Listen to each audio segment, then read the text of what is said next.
Hey guys, Vas here from Aussie Playground and welcome to another unboxing. This one is a little bit of a viewer request. I don't often get to fulfill viewer requests, but in the past I've had several people asking me to review the Quantum Vandal from Hobby King. Now I kind of have a little bit of interest in it purely because of what people have told me about that particular buggy, but I've never really pulled the trigger on it.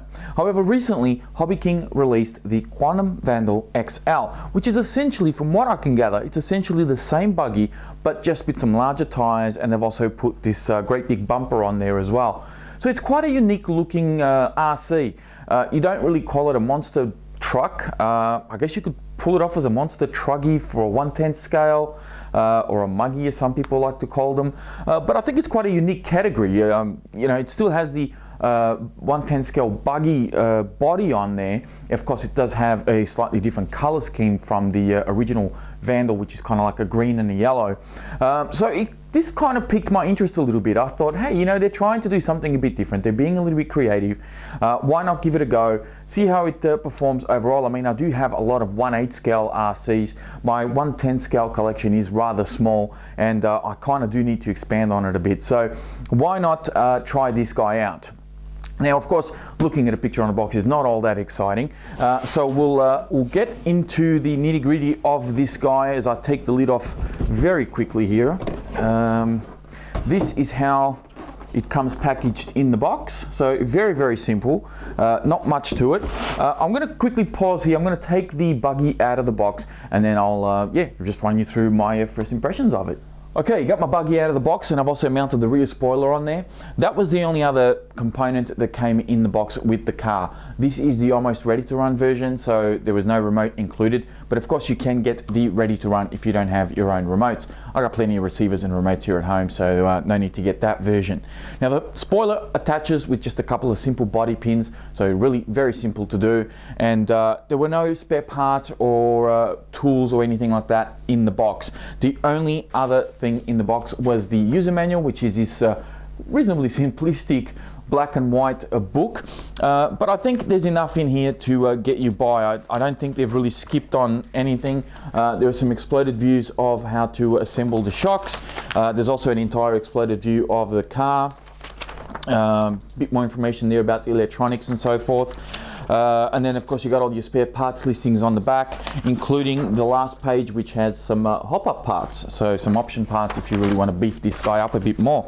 So I think there's enough here to you know, work and maintain the vehicle without any problems at all. The car itself, bring it up closer to the camera so you guys can have a better look at it. I have to say, I do like the profile of the body that they have on these Vandals.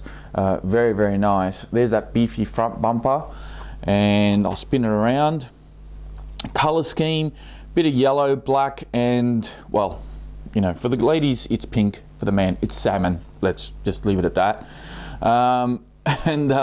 There's the rear of it there. The rear spoiler, for some reason I had in my mind that the rear spoiler was Lexan, because a lot of these buggies, you know, they tend to have Lexan spoilers, but it's not. It's actually plastic. It's probably about 1.5 to 2 millimeters thick. Seems to be pretty tough, pretty durable, and it does have a bit of flex to it, so even if you do land on the spoiler, chances are it's just not going to snap off completely. So we'll see how that holds up over time. Plastic chassis, of course, there it is there, and I'll just very quickly run you through from the outside working in. Have a bit of a feel of the tires. Tires, pretty standard feel. They do feel soft. It's not a hard compound by any means, so that's quite nice. You know, promising. Softish foams. Well, I think the tires are actually very decent. I'm not going to really complain about them.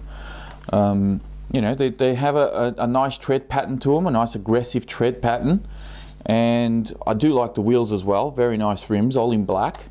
Good contrast to the, you know, well, not contrast, but it kind of goes well with the car.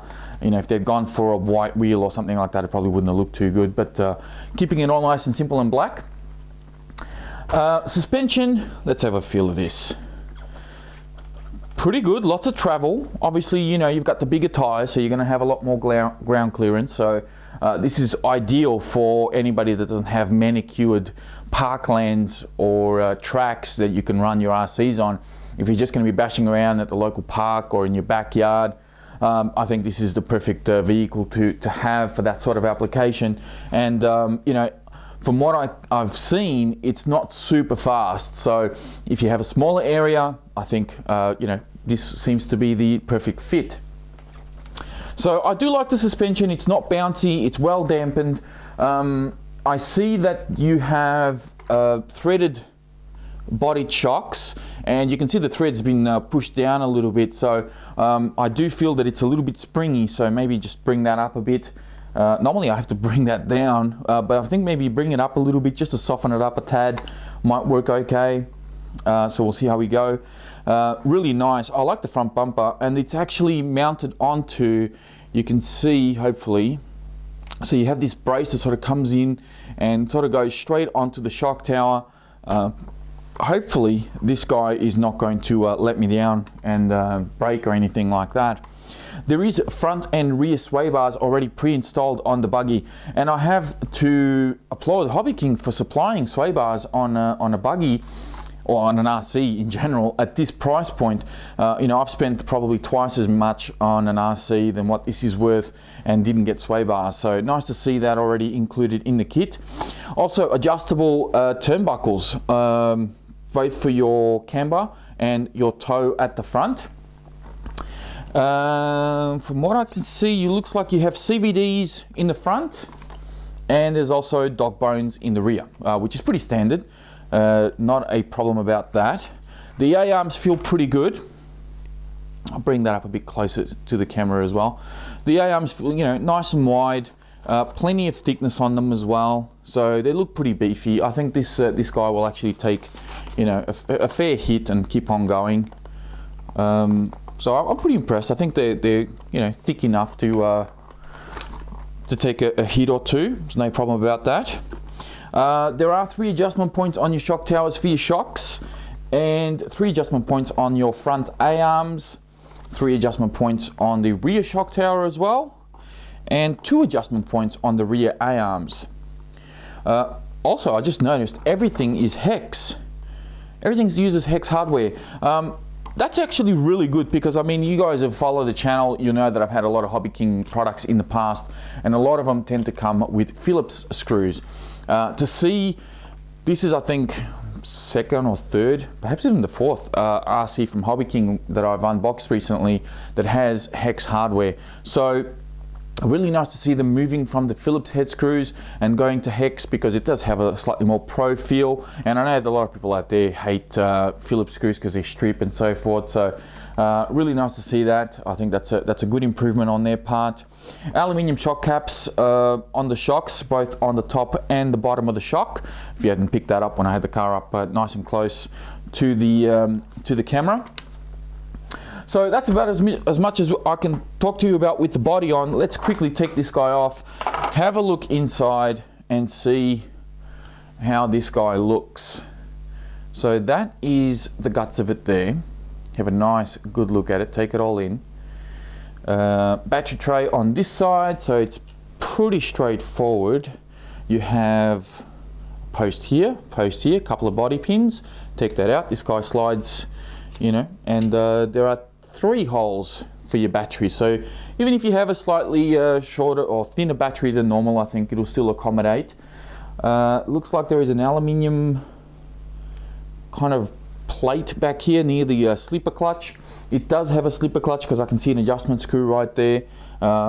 Center drive shaft going right through, no problems about that. Doesn't look like there is an adjustable servo saver, but I don't see that as being a big issue. The servo is an E3003, but I do not know what brand it is. Hopefully it does okay. The motor is a 12.5 turn, 3000 kV. That is the motor there. Come on camera, focus, there we go. All right, so that's the motor there.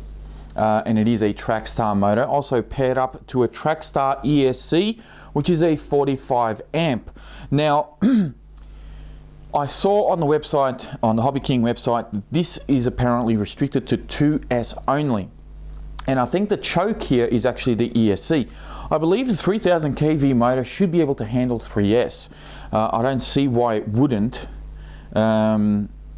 Actually, that aluminium piece is actually the motor mount. I just noticed because I was looking at it from this side, but it's actually the entire motor mount is actually aluminium, which is really nice. That's a good little upgrade to get straight out of the box as well. Does have droop screws pre-installed. Huh. Okay. Did not realize that. So it's got droop screws already on there. That's nice. That means you can actually lower the buggy a little bit if you really make it into some sort of speed demon or something. You can actually squat it right down, which is really nice. So yeah, 45 amp ESC, restricted to 2S only.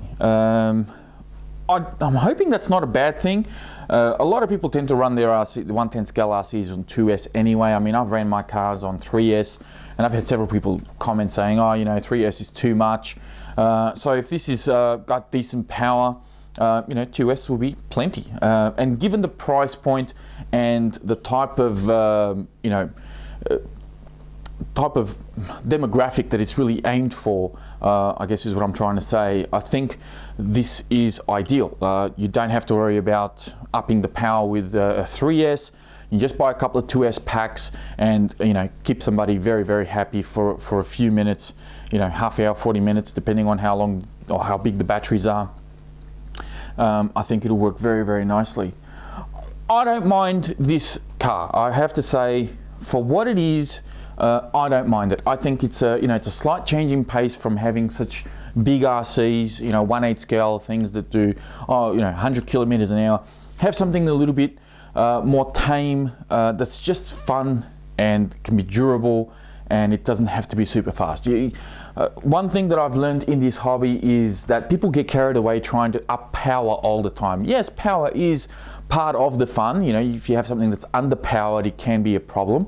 It's nowhere near as fun as something that is powered correctly, but it's not always about that. Sometimes if you have the balance correct between power and weight and durability and everything else, you know, you could have an RC that does 30 or 40 kilometers an hour, which is not a lot, and still have an absolute blast with it. So hopefully this falls into that category. I know that, you know, for sure my kids will enjoy it thoroughly. I'm probably going to have a lot of fun with it as well.